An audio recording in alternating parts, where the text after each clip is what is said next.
معنا مداخلة، نسمع كده. الو، مساء الخير يا فندم. يعني الحقيقة أنا حبيت بنت، وعشان خاطرها اتنازلت عن حاجات كتير قوي، ودلوقتي هي كلامها اللي بيمشي في حياتي، وكل القرارات هي اللي بتاخدها، والرأي الأول والأخير بتاعها، ومفيش حد يقدر يناقشها في الكلام. وأنا عشان بحبها بعدي وبكبر دماغي في حاجات كتير. الغريب كمان إن أمي بتقعد تقطم فيا في الكلام، واخواتي كمان بيتنمروا عليا ومسميني الراجل اللي الست ممشياه. الغريبة كمان إن هي بتهزقني وبتقول إني ما عنديش نخوة. مش عارف ليه كده.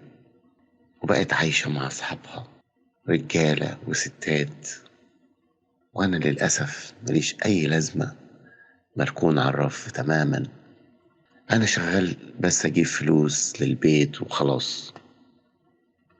المهم كمان إن مش من حقي إن أنا أعترض على أي رأي أو أي تصرف هي بتعمله. لا، والجديد كمان إنها بتهددني إنها ممكن تسيبني في أي وقت. حبي ليها هو نقطة ضعف كبيرة أوي في حياتي. المشكلة دلوقتي مش عارفة أتصرف معاها. لا، انت محتاج اكتر من كده. انا لازم اشوف في ايه في تاريخك قبل كده اللي خلاك ضعيف هذا الضعف. يعني ايه انها ممكن تهزقك او تغلط فيك؟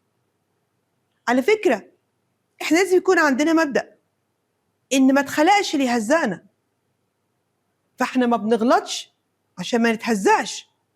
لكن كمان مراتك، يعني انا اسفه اني بقول بتهزقك، بس انت اللي قلت.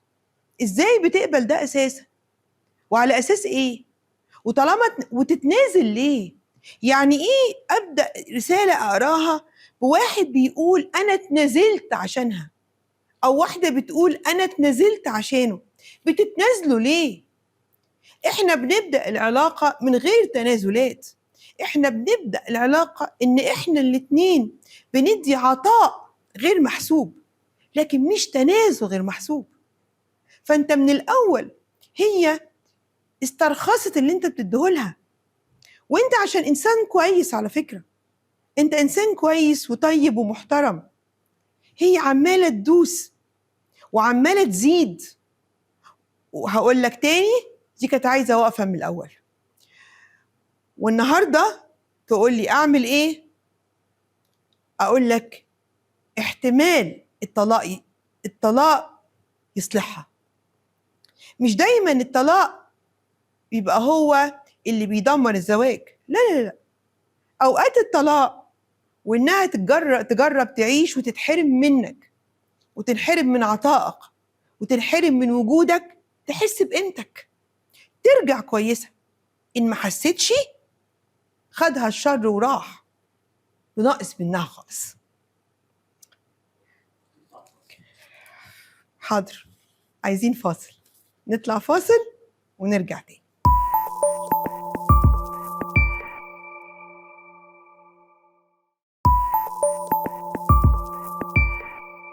ورجعنا لكم مرة تانية. معانا رسالة صوتية بتقول ايه؟ غادة. مساء الخير يا دكتور. أنا من عيلة كويسة جدا.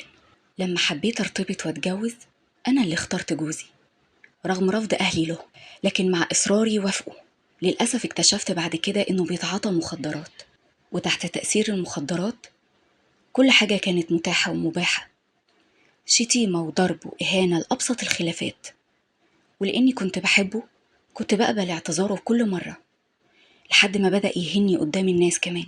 بابا عرف فطلب مني إني أسيب البيت وارجع لبيته. رفضت وقلت له إني بحبه وهحل مشاكلي بنفسي.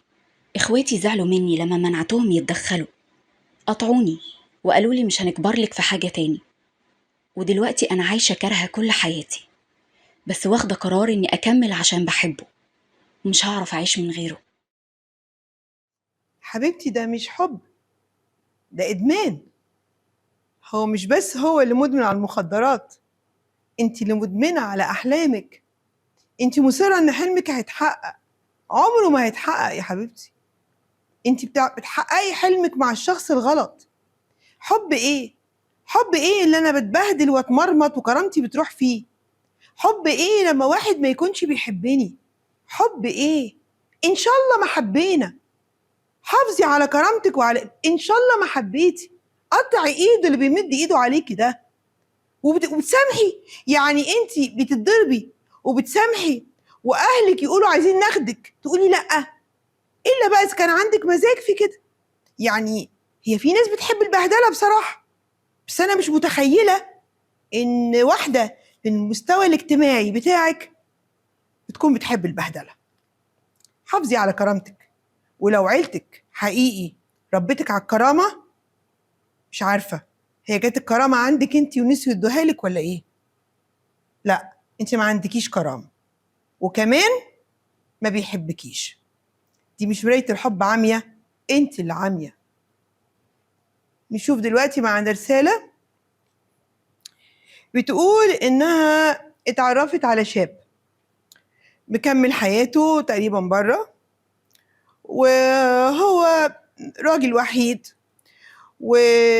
وعنده حياة مستقلة. أنا حبيته، عشت معاه، كنت فاهمة إن بحكم تربيته إن هو راجل يعني افونجارد، إن هو متحرر وعصري، فممكن يبقى طبيعي إن أنا أعيش معاه من غير زواج، وإن ده يبقى طبيعي. لكن الحقيقة طلع شرقي جدا ورفض يتجوزني علشان كنا عايشين مع بعض من غير جواز. وهو قال لي نتجوز ليه، ما احنا كده عايشين كويس. قلت هسيبه. سبته فعلا. لقيت نفسي بعد شهور بجري عليه عشان بحبه. قبلت أعيش معاه في سر لحد ما جالي في يوم وقال لي إنه هيتجوز عشان رغبة مامته، رغبة ماماه يكون لها حفيد. وفعلا اتجوز وأنا خسرت كل حاجة. أنا عايزة أوضح نقطة صغيرة. إحنا لما كنا بنقول زمان إن مفيش داعي تسلمي نفسك لراجل قبل الجواز عشان بيبقى كده أخد اللي هو عايزه، الكلام ده غلط. لأن لو المبدأ كده كان اللي يتجوز زوجة وياخد اللي هو عايزه يبقى عايز طلقها. هو بيتجوزكيش علشان استرخصك، مش علشان أخد اللي هو عايزه. هو شافك رخيصة حبيبتي، وإنتي فعلا بتتعاملي معاه إن ملكيش سعر. إنتي يعني إيه عايش برا مصر فنعيش زي الأجانب؟